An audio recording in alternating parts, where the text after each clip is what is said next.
Monsieur le comte, avec votre permission, j'aurais 2 mots à vous dire. On m'a sali.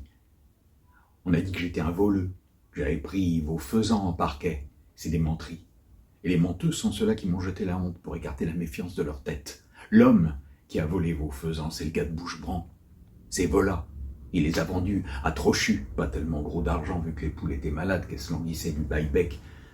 Mais il est voleux par métier.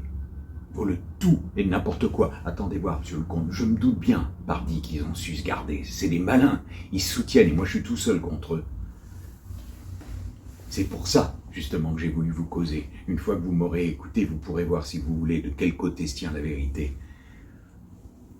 Comment j'ai su tout ça, je m'en vais pas vous le dire. Fallait que je sache pour me défendre, barrer comme je pourrais. Monsieur le comte, d'un bout à l'autre, vous êtes trompé, volé, si tellement que c'en est une dégoûtation. V'là 5 ans que le vol braconne sur vous. Pas seulement au petit collet, comme nous tous, au furet ou au grillage, mais au panneau, monsieur. Au filet, il en a 2 chez lui, furieusement longs, un de 100 mètres, et un autre qui vient de finir à travailler dans son grenier, qu'en a bien 150, c'est qu'il se sent soutenu, allez, il est protégé. Et par qui ? Je m'en vais vous l'apprendre aussi, par votre fermier général, pas moins, par monsieur Tancogne. Vous me croyez pas ? Je m'en doutais, mais renseignez-vous tout doucement, et peut-être que vous me croirez. Si monsieur Tancogne n'avait point parti lié avec lui, est-ce qu'il garderait sur vos terres un destructeux d'une pareille volée ? Ces 2-là sont d'accord, je vous le dis, et d'accord sur le dos. Il y a la poche de Vola, où votre bel argent carillonne, et il y a la poche de votre fermier général. C'est comme ça, pas autrement, monsieur Tancogne vous en a volé des 1000. Il est le chef, et Vola, son vacatou. Et puisque le chef donne l'exemple, c'est la danse d'un bout à l'autre. Vous métayez, ils vous volent, et vous gardent comme vous métayez. Si ces gens-là vous avaient volé tels que moi, pas davantage, vous seriez plus riche que vous êtes. Je braconne.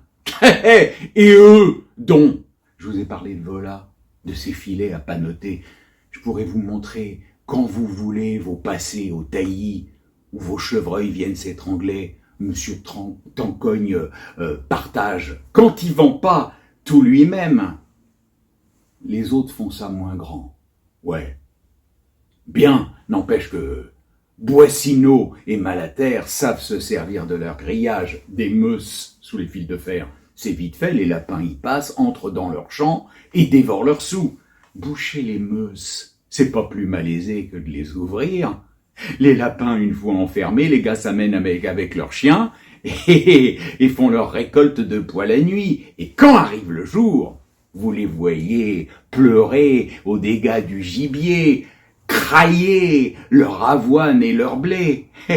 Vous les avez nourris, et faut encore que vous payiez. C'est des malins qui cueillent des 2 mains. Ils ont des trucs, monsieur le comte, que vous doutez même pas. Ils inclinent le grillage sur le devant du champ, un rouleau d'1 mètre en hauteur.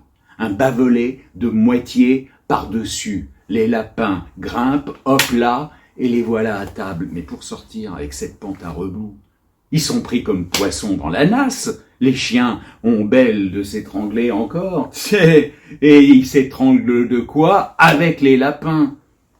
Ah, pour sûr, ils ont des trucs. Je vous causerai 2 heures d'affilée, je pourrais pas tout vous dire. Vos gardes, nés là du monde honnête, et qui font pas grand mal. Non da, c'est bien leur droit, pas vrai, hein, de laisser repeupler les fauves au printemps. Autant dire d'élever sur votre chasse les putois, les renards et les fouines. La fourrure est plus belle en hiver, et donc plus chère. Tant plus qu'il y a de bêtes puantes, tant plus aussi de fourrure à vendre. Ça rapporte plus que les primes de gibier. Chacun connaît son intérêt, monsieur le comte, et chacun est honnête, excepté moi. Moi, je suis un gueudin, une canaille, un mauvais gars. Parce que j'ai braconné sur eux, ils m'en en voulent à ma perdition, et ben maintenant au moins ils m'en en voudront pour quelque chose.